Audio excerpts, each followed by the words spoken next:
여러분 안녕히 주무셨습니까? 우리가 잠든 사이 어떤 일이 있었을까요? 저희 굿모닝 글로벌과 함께 하시죠.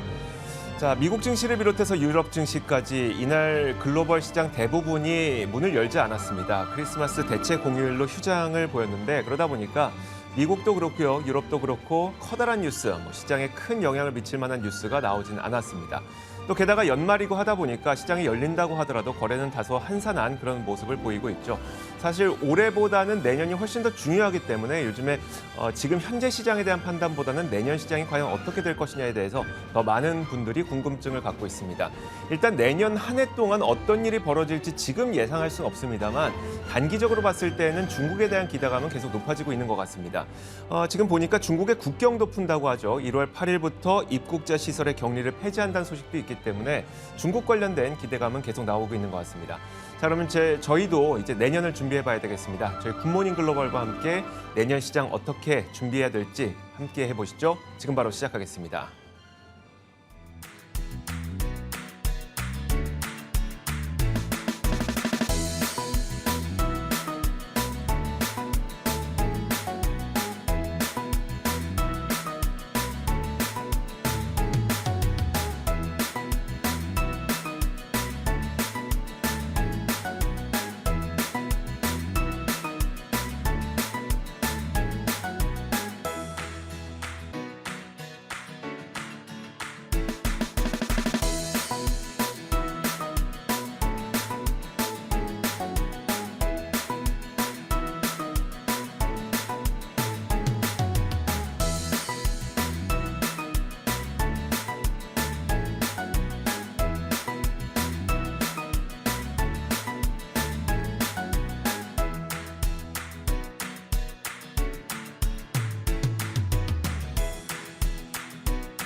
간밤 뉴욕 증시는 성탄절 연휴로 휴장이었죠. 그래서 이번에는 간단한 특집 프로그램을 준비해봤습니다. 월가의 2023년 탑픽 함께 확인해보시죠. 먼저 골드만삭스입니다. 골드만삭스는 2023년도 탑픽에 2개의 태양광 주식이죠. 솔라엣지 그리고 퍼스트솔라를 꼽았습니다. 올해 태양광 주식이 많이 오르기는 했지만 여전히 이들 주식의 밸류에이션이 인플레이션 감축법 이전보다 낮다고 밝혔습니다. 태양광 주식이 앞으로 몇 년 동안 인플레이션 감축법으로 계속해서 힘을 얻고 또 공급 확대에 나서면서 2023년에는 전 세계 태양광 설치가 40% 정도 성장할 것이라고 이야기했습니다. 기술 부문에서는 아마존을 탑픽으로 꼽았는데요. 아마존의 최고의 선택 중 하나로 확고한 성장 기회를 지니고 있다고 평가했습니다. 마진 개선에 대한 잠재력이나 지난 6개월간의 과도한 주가 하락을 고려했다고 하는데요. 프라임 사용자를 기반으로 쇼핑의 효용성을 증가시켰고 또 광고 그리고 미디어 소비 전반에 걸친 교차 네트워크 효과로 이익을 얻고 있다고 설명했습니다. 모건 스탠리도 확인해 보도록 하겠습니다. 이번에는 모건 스탠리의 소프트웨어 픽인 서비스나우 그리고 마이크로소프트를 가져와 봤습니다. 서비스나우의 경우에는 올해 40% 가까이 하락했던 종목입니다. 하지만 내년에는 경기 침체가 다가온다 하더라도 이익을 얻을 것이라고 하는데요. 이 회사의 구독 모델 특성이 단기적으로 성장의 지속성에 대한 확신을 준다고 설명했습니다. 마이크로소프트도 올해는 30% 가까이 하락했던 종목입니다. 그럼에도 불구하고 목표가를 $1,107로 제시를 하면서 현재가보다 25% 넘는 상승여력이 있다고 평가했고요. 지속적인 마진 확대에 대한 자신감을 갖고 있다고 말했습니다. 에버코어도 확인해 보도록 하겠습니다. 에버코어가 꼽은 종목들 중 넷플릭스를 가져와 봤습니다. 넷플릭스는 최근 들어서 계속해서 부진한 실적을 보이면서 주가 하락세를 보여왔습니다. 올해만 50% 가까이 하락했었는데요. 하지만 에버코어에서는 장기적인 관점에서 넷플릭스를 긍정적으로 본다고 평가했습니다. 경기 침체가 오더라도 구독자 확대에 기회가 있을 것이라는 거죠. 기본적인 요금이 다른 스트리밍 서비스들에 비해서 저렴하게 책정되어 있기 때문이고 또 광고 요금제 도입으로 광고 수익도 얻을 수 있을 것이라면서 긍정적으로 평가했습니다. 기타 다른 탑픽들도 짚어보도록 하겠습니다. 올해 반도체 주식들이 크게 하락했습니다. 내년에는 이 종목들에 대한 긍정적인 의견들이 많은데요. 엔비디아의 경우에는 뱅크 오브 아메리카 그리고 니드햄 그리고 번스타인에서 또 긍정적으로 뽑았습니다. 올해 거의 65% 폭락했던 메타 플랫폼즈의 경우에도 시티에서 낙관적인 전망을 내놨습니다. 또 JP모건의 차지 포인트와 같이 클린에너지 관련주들에 대한 긍정적인 의견들도 많았습니다. 지금까지 월가의 2023년 탑픽들 함께 짚어봤습니다.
자, 지난밤 사이 미국 시장에서 가장 핵심적인 이슈로 부각됐던 내용들 분석해 보겠습니다. 애프터마켓 시간이고요.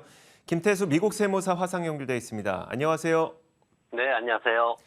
자, 과연 지난 밤 사이에는 어떤 일들이 벌어졌을지, 일단 휴일이기에서 많은 일들이 벌어지진 않았는데 과연 어떤 이슈가 있었을지 살펴보도록 하겠습니다. 첫 번째 키워드부터 열어보겠습니다. 자, 첫 번째 키워드는 바로 이겁니다. 소매 판매 7.6% 증가인데요. 휴일이다 보니까 공식적인 지표 발표는 아닐 것 같고 소매 판매 7.6% 증가가 어떤 내용일까요? 네, 사실 그동안 소매 판매 관련해가지고 시장에 그다지 좋지 않은 뉴스들만 있었습니다. 개인 지출이 예상보다 낮게 증가를 했고, 그리고 기업들의 내구재 주문 역시도 예상치를 하회하는 그런 결과를 보였습니다. 거기에다가 11월 달 소매 판매, 자동차와 식품을 제외한 소매 판매 같은 경우에 11개월 만에 마이너스 전환하는 것까지 우리가 봤었는데, 근데 이제 지난 주말 동안 마스터카드에서 굉장히 소매 판매 관련해서 긍정적인 뉴스를 발표를 했습니다. 마스터카드의 스펜딩 플러스라는 곳에서 이제 발표를 했는데, 이게 이제 현금 지출, 카드 지출 다 포함해서 이제 온라인, 오프라인 다 포함해서 이제 판매된 것들을 측정을 했습니다. 다만 이제 자동차 쪽은 빼고 이제 발표를 했습니다.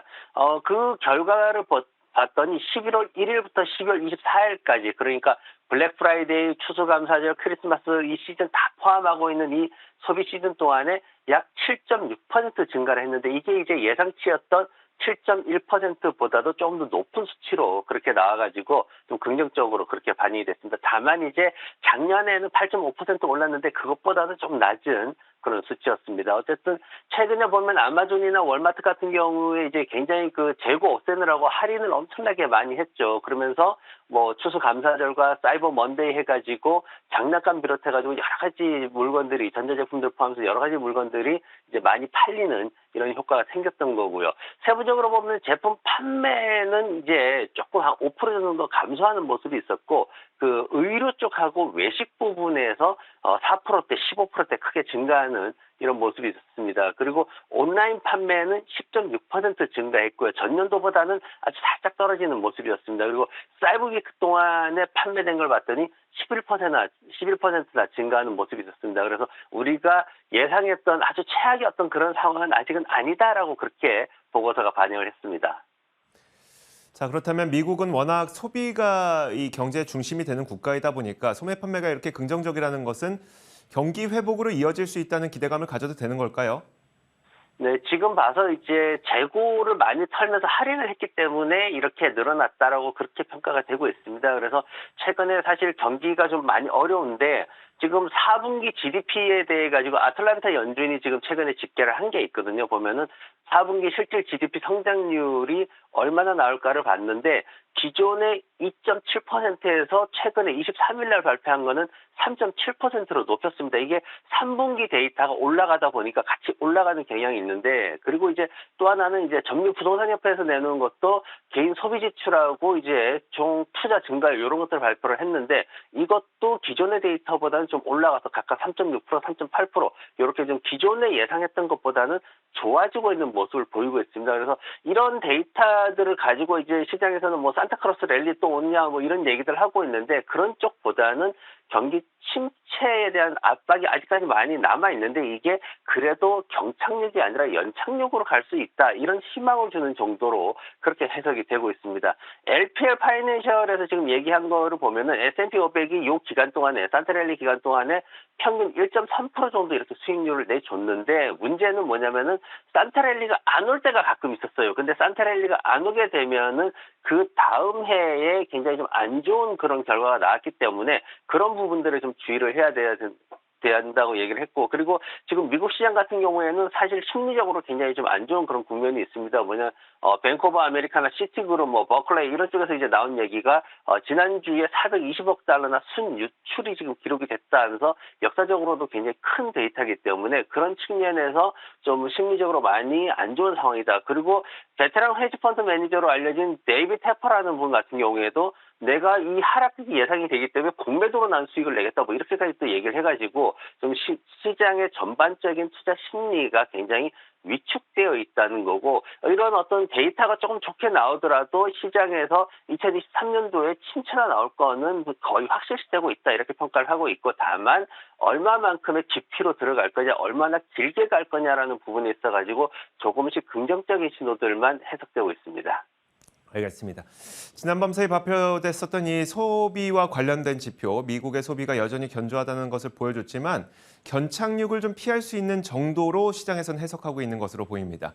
자, 그렇다면 이어서 두 번째 키워드는 무엇일지 한번 살펴보도록 하겠습니다. 두 번째 키워드는 바로 이겁니다. 2023년 메가 트렌드인데요. 올 한 해를 관통하는 한 가지의 키워드만 꼽아보자면 단연 인플레이션을 꼽을 수 있을 겁니다. 그렇다면 내년을 관통하게 될 최대의 메가 트렌드는 과연 뭐가 될까요? CNBC에서는 세 가지 메가 트렌드를 꼽았습니다.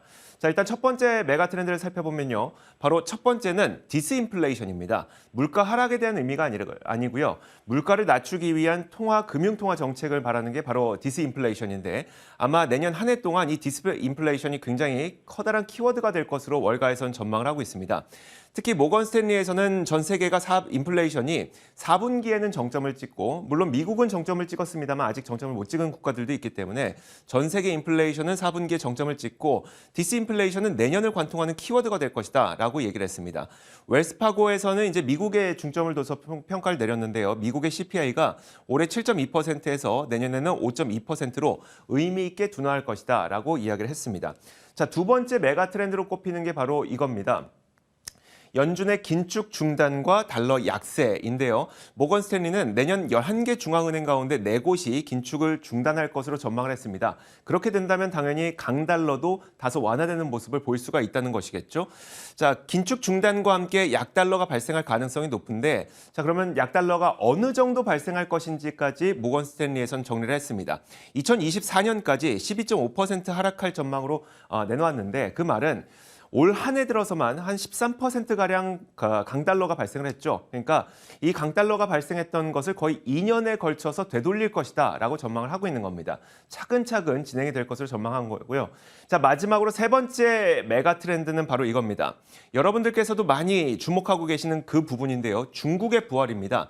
MSCI 차이나 인덱스는 사실 지난 20개월 동안 굉장히 큰 하락폭을 겪었습니다. 63%나 하락했는데 이제 중국의 리오프닝과 함께 중국의 부활이 좀 기대되고 있는 상황이죠. 물론 의료 시스템이라든지 다양한 불안 요인이 있습니다만 어쨌든 CT에서는 내년 내내 중국 시장은 개선될 것이라고 전망을 하고 있고요. 뱅크 오브 아메리카에서는 좀 약간의 시점의 차이는 있습니다만 내년 하반기에 급격한 반등이 있을 것이다. 이렇게 전망을 하고 있습니다. 자, 골드만삭스는 이런 내용들을 총 종합해서 중국의 리오프닝 수혜 종목들을 매수해야 된다라는 의견까지 내비쳤기 때문에 자, 이런 메가 트렌드들이 과연 시장에 어떤 영향을 미치게 될지 한번 살펴보는 것이 좋을 것 같은데요. 자, 뭐 여러 가지 메가 트렌드가 있을 겁니다. 세무사님이 바라보는 이 중에 가장 중요한, 투자자들에게 가장 중요해 보이는 메가 트렌드는 어떤 걸까요? 네, 시장이 침체기로 들어가다 보니까 이슈들이 정말 많습니다. 중국만 하더라도 지금 뉴스를 보니까 뭐 2억 명 이상 확진자가 발생하고 있다 이런 얘기까지 나오고 있어서 정말 어느 장단에 맞춰가지고 예측을 해야 될지가 굉장히 어려운 그런 국면이고요. 저는 이제 한 세 가지 정도로 축약을 해봤습니다. 첫 번째는 이제 기업 수익이 하락하고 있다라는 거죠. 뭐냐면 지금 현재 이제 소비자 물가지수 CPI 같은 경우에는 6월 달에 고점 9%대 고점 찍고 나가지고 하락은 하고 있는데 문제는 이게 하락하는 동안에 지금 임금이 계속하고 해서 올라가고 있다라는 부분 이런 것들이 좀 문제가 되고 있습니다. 11월 달에 5.1% 증가를 했죠. 여기에다가 기업들 같은 경우에는 이런 비용에 대한 부담을 소비자한테 전가시키기 위해서 계속해서 가격을 인상하고 있는 그런 모습들을 좀 보이고 있습니다. 그래서 이런 것들이 지금 시장의 인플레이션에 대한 압박이 추가적으로 지금 생기고 있는데 어쨌든 지금 현재 이제 금리를 계속 올리는 그런 상황이고 2023년도에도 금리를 올리게 되면은 결국은 기업들이 이제 부담이 계속 생기는 거죠. 그러므로 인해 가지고 기업 수익이 하락할 수밖에 없는 그런 상황이 생기는 거고 다만 이제 좀 전에 말씀하셨듯이 달러가 이제 떨어지는 이런 측면에 있어가지고 약세를 보이는 측면에 있어가지고 과연 그 부분이 지난해 2022년도에는 강달러로 인한 순익 손실 부분이 있었지만은 그 부분을 얼만큼 커버해 줄지 거기에 따라서 또 조금 달라질 수 있습니다. 아무튼 기업 수익 측면에 있어가지고 4분기와 1분기에 바닥을 찍을 것이다라는 전망이 나오고 있기 때문에 그런 부분들을 좀 주의를 하셔야 되고 또 하나는 미국의 부동산 시장을 좀 봐야 됩니다. 지금 한국 같은 경우에도 부동산 엄청나게 떨어지고 있다는 얘기 나오고 심한 곳에서도 뭐 몇 억씩 떨어지고 있는 이런 얘기가 나오고 있는데 미국도 지금 부동산 쪽이 굉장히 안 좋습니다. 지금 모기지 금리가 6%대로 막 상승하면서 주택 판매가 급락하는 이런 모습들이 있는데 기존 주택 판매가 9개월 연속해서 감소하는 이런 모습을 보이고 있습니다. 전년 대비해 가지고 10월 달에는 한 24%나 감소하는 이런 모습이 있었기 때문에 주택 시장이 굉장히 빠르게 하락하고 있어가지고 미국의 경제가 많이 둔화될 것이다 이런 것들을 더 가중시키는 우려를 가중시키는 그런 모습들이 있습니다. 그리고 마지막으로 이제 투자를 하는 측면에서 에너지 주식에 대한 얘기들이 계속 나오고 있어요. 왜냐하면은 에너지 주식들이 사실 2022년도에 굉장히 좋은 모습을 보였습니다. 그런데 에너지 주식이라는 거, 에너지 부분이라는 거는 일단 그 섹터가 여러 개로 나눠 있다는 5개로 나눠 있다는 얘기는 드렸죠. 그 섹터가 계속 돌고 있다라는 말씀도 드렸는데 지금 보면은 최근에는 정유 개발 쪽으로 조금 이렇게 붐이 일고 있습니다. 근데 에너지 부문은 어쨌든 간에 호황과 불황을 주기적으로 거치는 경향이 일반적으로 있기 때문에 지금 러시아 전쟁 종료, 러시아 쪽에 지금 뭐 푸틴이 사망했다는 설까지도 나오고 있는 이런 상황에서 전쟁이 종료되면서 글로벌 공급망이 회복되는 이런 상황이 되면은 에너지 주식들은 후퇴할 수밖에 없다. 이렇게 지금 평가가 되고 있습니다. 그래서 에너지 쪽에 대한 어떤 그 주의를 당부하는 반면에 또 2022년도에 굉장히 많이 떨어졌던 밸류에이션에 좀 타격을 받았죠. 그런 정보 기술 쪽, IT 관련주들 해가지고 대형 기술주들뿐만 아니라 성장주들 이런 종목들이 많이 하락했는데 이 종목들을 잘 매수를 하면 2023년도에 큰 기회를 가질 수도 있다. 이렇게 또 평가를 하고 있습니다. 그래서 어쨌든 지금 시장에서는 팩트셋에서 말하는 것도 지금 2023년도 12월 동안 12개월 동안 봤을 때 S&P 500이 한 4,500까지도 상승할 수 있다고 굉장히 긍정적으로 바라보는 회사 중에 하나인데 어쨌든 그런 상승이 온다라면은 어떤 섹터 간의 역할이 뒤바뀔 수 있기 때문에 그런 부분들도 우리가 좀 주의를 해야 될 것 같습니다. 네, 알겠습니다. 자, 이렇게 두 번째 키워드까지 봤습니다. 이어서 세 번째 키워드 공개하겠습니다. 세 번째는 바로 이겁니다. 자, 암호화폐 소멸이에요. 어떤 내용일까요? 네, 저도 이거 보고 정말 깜짝 놀랐습니다. 어떻게 헤드라인에 암호화폐 소멸이라는 단어를 쓸 수 있을까라는 생각을 하면서 굉장히 놀랬던 그런 기사인데 이제 1월 3일 날 이제 14번째 생일이죠. 비트코인이 생일을 맞이합니다. 근데 상황이 안 좋아요. 지금 신뢰성 자체가 완전히 무너져 버린 그런 상황이죠.